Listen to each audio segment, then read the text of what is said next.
ಯತ್ನಾಳ್ ಅವರು ಅವ್ರು ಬಳಸಿದಂತಹ ಪದ ಇರಬಹುದು ಅಥವಾ ಅವರ ಅಗ್ರೆಸಿವ್ನೆಸ್ ಇರಬಹುದು, ಈಗ ಎಲ್ಲವೂ ಕೂಡ ಅವರ ಉಚ್ಚಾಟನೆಗೆ ಕಾರಣವಾಯ್ತಾ ಅಂತ. And still it has not stop that. Karnataka ರಾಜ್ಯದಲ್ಲಿ ಮೂಲೆಗೆ ಕನ್ನಡವನ್ನ ಬೇರೆ ಬೇರೆ ರೀತಿಯಲ್ಲಿ ನಾವು ಮಾತಾಡ್ತೀವಿ.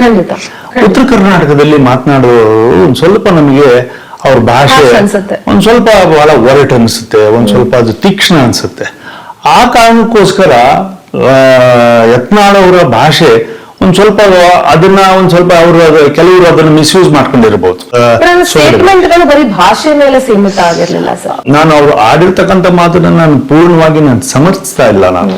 ಆದ್ರೆ ಆ ಭಾಷೆಯಲ್ಲಿ ಆಡಿರ್ತಕ್ಕಂಥದ್ದನ್ನ ಇವರು ಕೆಲವು ಸಂದರ್ಭದಲ್ಲಿ ಅದನ್ನ ಬಳಕೆ ಮತ್ತು ದುರ್ಬಳಕೆ ಆಗಿದೆ, ಮಾಡ್ಕೊಂಡಿದ್ದಾರೆ. ಬಟ್ ಅವ್ರು ಹೇಳಿರ್ತಕ್ಕಂಥ ಪದಗಳೇನಿದ್ದಾವೆ ಅಥವಾ ಉದ್ದೇಶ ಏನಿದೆ ಅದು ಹೈಕಮಾಂಡ್ಗೆ ರಾಂಗ್ ಆಗಿ ಕನ್ವೆ ಮಾಡಿದ್ದಾರೆ. ವಿಜಯೇಂದ್ರ ಅವ್ರ ವಿರುದ್ಧ ಅಷ್ಟೊಂದು ವಿರೋಧ ಯಾಕೆ?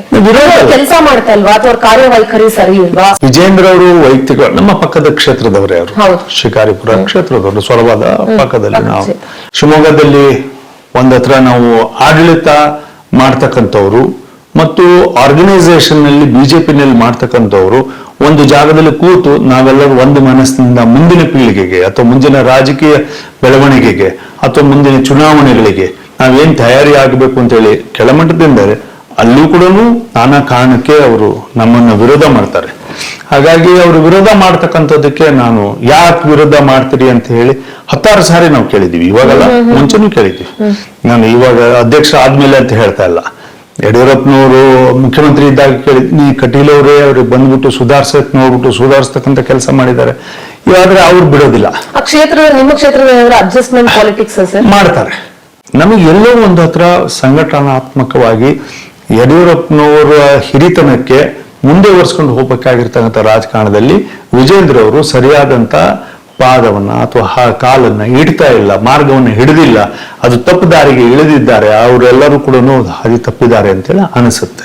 ಸರ್, ಯತ್ನಾಳ್ ಅವರ ಉಚ್ಚಾಟನೆ ಇದೆಯಲ್ಲ, it was shocking actually. Because ಹಿಂದುತ್ವದ ಬಗ್ಗೆ ಹಿಂದೂ ಹುಲಿ ಅಂತ ಕರೀತಾ ಇದ್ರು. ಅವ್ರು ಯಾವತ್ತೂ ಯಾರನ್ನು ಕೇರ್ ಮಾಡಿದವರಲ್ಲ ಮಾತನಾಡುವಾಗ, ಅಥವಾ ಯಾವ್ದಾದ್ರು ಮರ್ಜಿಗೊಳಗಾಗಿ ಮಾತನಾಡಿದವರಲ್ಲ, ತುಂಬಾ ಸ್ಟ್ರೈಟ್ ಫಾರ್ವರ್ಡ್ ಆಗಿದ್ದವರು. ಸೊ ನಿಮ್ ತಂಡದಲ್ಲಿ ಎಲ್ಲರೂ ಕೂಡ ಹಾಗೆ ಇದ್ದೀರಾ, ಹಿಂದುತ್ವಕ್ಕೋಸ್ಕರ ಹೋರಾಟ ನಡೆಸಿದವರು. ಕೇವಲ ಹಿಂದುತ್ವದ ಒಂದು ಅಜೆಂಡಾವನ್ನ ಇಟ್ಕೊಂಡು ನೀವು ಬಿಜೆಪಿ ಪಕ್ಷದಲ್ಲಿ ಸರ್ವೈವ್ ಆಗಬಹುದು ಅಂತ? ಹಿಂದುತ್ವ ಒಂದು ವಾದ, ಬಟ್ ನಮ್ಮ ಪಾರ್ಟಿ ಕಾನ್ಸ್ಟಿಟ್ಯೂಷನಲಿ ನಾವು ಯಾರು ಕೂಡ ರಿಲಿಜನ್ ಆಗ್ಲಿ ಅಥವಾ ಒಂದು ಜಾತಿಗಾಗಿ ಸೀಮಿತವಾಗಿರ್ತಕ್ಕಂಥ ರಾಜಕಾರಣವನ್ನ ಬಿಜೆಪಿ ಪಕ್ಷ ಮಾಡಿಲ್ಲ, ಮಾಡೋದಿಲ್ಲ.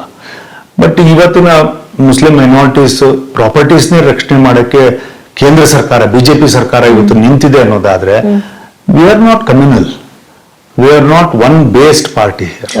We are more secular than the Congress party ಇವತ್ತು ಅನ್ಸುತ್ತೆ. ಯಾಕಂದ್ರೆ ಅವರು ಮೈನಾರಿಟೀಸ್ ಇರ್ತಕ್ಕಂಥ ಜಮೀನುಗಳನ್ನ ಮಾರ್ಕೊಂಡಿದ್ರು, ಲೀಸಿಗೆ ಕೊಟ್ಬಿಟ್ಟು ಹಾಳು ಮಾಡಿದ್ರು. ಅಂದ್ರೆ ನಮ್ಮ ಯೋಚನೆಗಳೇನಿದೆ ಹಿಂದುತ್ವವಾದದ ಮೇಲೇನೆ ನಾವಿಲ್ಲ. ಏನ್ ಬಿಜೆಪಿ ಪಕ್ಷ ಮೈನಾರಿಟೀಸ್ ಅನ್ನ ಉಳಿಸ್ಬೇಕು ಅಂತದೆ, ಇಲ್ಲಿ ರಾಜ್ಯದಲ್ಲಿ ಮೈನಾರಿಟೀಸ್ ಹೆಸರಿನಲ್ಲಿ ನೀವು 4% ಕೊಟ್ಬಿಟ್ಟು ಅದರ್ಸಿಗೆ ಇವತ್ತು ಅನ್ಯಾಯ ಮಾಡ್ತಕ್ಕಂಥ ಕೆಲಸ ಆಗುತ್ತೆ. ರಿಸರ್ವೇಶನ್ಸ್ ಯಾವುದು ಕಾಂಟ್ರಾಕ್ಟ್ ರಿಸರ್ವೇಶನ್ಸ್ ಅಲ್ಲಿ. ಹಾಗೆ ಇದೇನಾಗುತ್ತೆ, ಡಿಫ್ರೆನ್ಸಿಯೇಷನ್ ದೊಡ್ಡ ಮಟ್ಟಕ್ಕೆ ತೋರಿಸ್ತಾ ಹೋಗ್ತಾ ಇದೆ. In the name of secular, Congress is more communal.